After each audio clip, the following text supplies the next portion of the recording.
Hey students, in this video we're going to talk about empirical formulas. Um, I, like the previous ones, I wrote out some steps here, 1 through 4, just to kind of stepwise walk through the process, but you're not going to get these steps on the test. You want to know how to do it, so make sure you just practice these steps, right? The more you practice the steps, the more it's going to be ingrained. So let's jump into it. So an empirical formula is the simplest form of a compound's formula. It's the simplest ratio of their um, atoms for every element. So, for example, if we have glucose, which is C6H12O6, that's a molecular formula. That's the sort of regular formula. The empirical formula, or simpler formula, is a more simple ratio of the atoms for each element. So if it's C6H12O6, then the empirical formula would be, write this out, C6H12O6. The empirical formula, EF, is a CH2O. Okay, so it's again a simpler form of the molecular formula, the simplest form. And it shows just really basically like ratios of elements to each other. So what you're gonna be given is either a percentage or grams of a particular substance, and of each of the elements there. In these particular ones, I have grams, but you might get percentages. So the first thing you do is convert the percentage into a grams, right? If you have a percentage. So let's go for this one, this first one. It says a compound was analyzed and found to contain, for nitrogen, we have 9.8 grams. For hydrogen, we have 0.70 grams. And for oxygen, we have 33.6 grams. Okay. All right. So we wrote that out. Now, the next step is to divide by the molar mass of the element. So for each one, I'm going to divide by the molar mass for that element. So this element is nitrogen. Nitrogen, have to remember that it's 14 grams. If you don't remember the, molar masses, it's totally fine. You're going to get a periodic table with, the molar masses on it. So hydrogen's molar mass is 1.008 or 1.01, and then oxygen is 16. Okay, we're going to take these, we're going to divide them. So 9.8 divided by 14.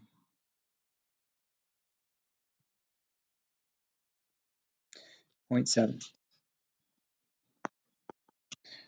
0.7 divided by 1,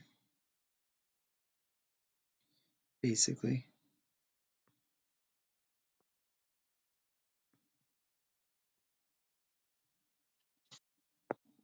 0.69.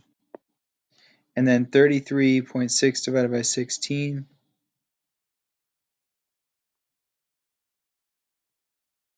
2.1. Okay, take the smallest number, as it says in now number 3. You're going to divide each answer by the smallest number. Well, what's the smallest number of these 3? The smallest number of these 3 is this one, 0.69. So we're going to divide each of these numbers by the smallest, 0.69.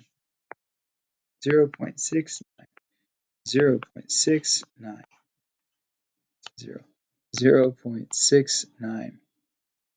Okay, now we're going to get some answers here. Now, this answer is really darn close to 1. I'll just show you what it is really quickly. 0.7, oops, 0.7 divided by 0.69. You'll see, so it's 1.01, okay? If it's within a few hundredths off of a whole number, you're just going to write the whole number, okay?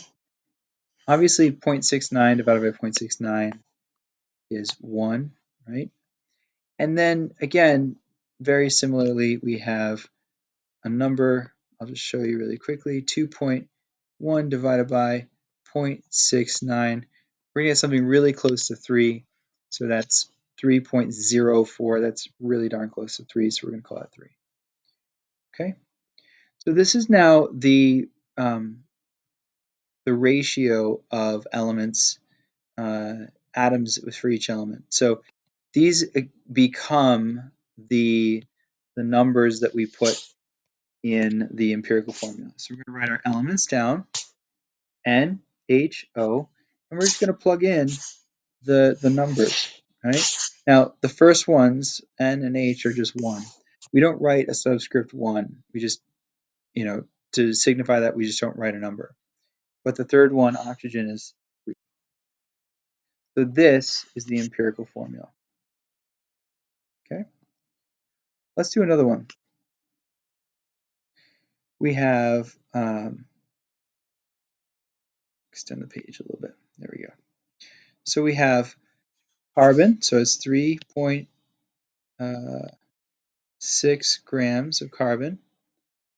For hydrogen, we have 0.90 grams, and for oxygen, we have 2.4 grams.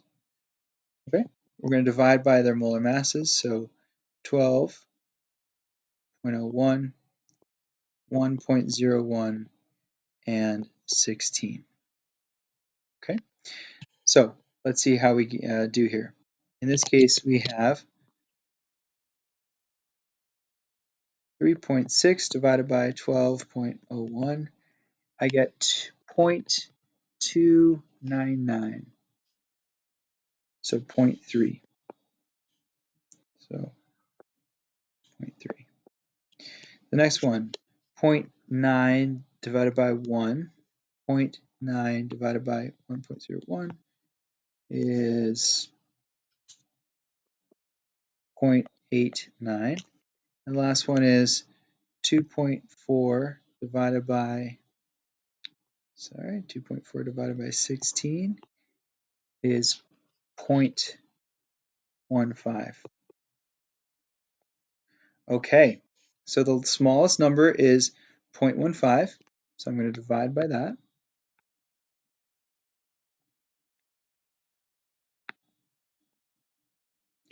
And 0.3 divided by 0.15 is 2. 0.89 divided by 0.15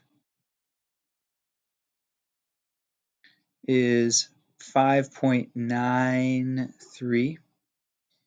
And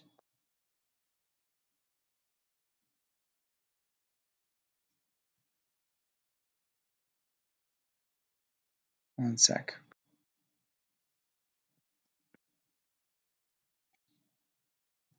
Yeah, so it's pretty darn close. So that's supposed to be 6, right? It's really darn close to that. It's only a few hundreds off, so we're going to round that up. Again, if it's a few hundreds off, then we can round it up. And the last one is, in this case, 1.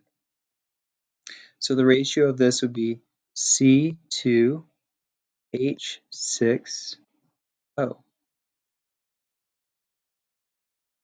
All right.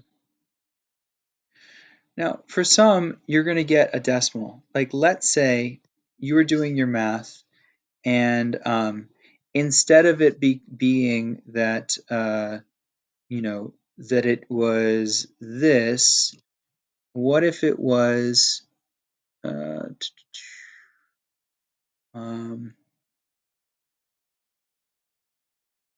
trying to do this on the top of my head here. But instead of you getting, this 3.6, what if we had, say,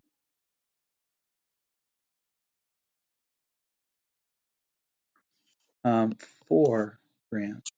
And this was 4 grams. Well, this would be 4 divided by 12, or 0.33.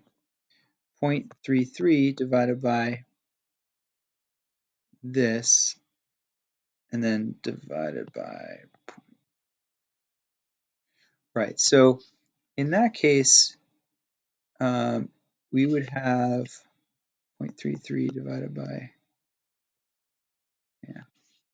So in this case, let's just say, for example, we have an answer that's 0.3 repeated, 2.3 repeated, okay?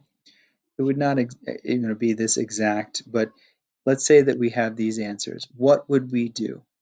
Well, I wrote another rule, a final rule where you have some interesting answers at the end, interesting ratios.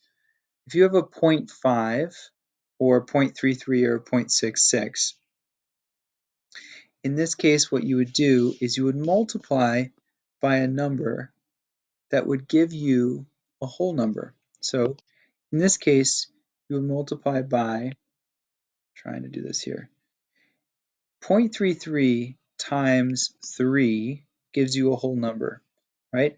A third times 3 is 1, right? So I'm going to multiply each one of these by 3.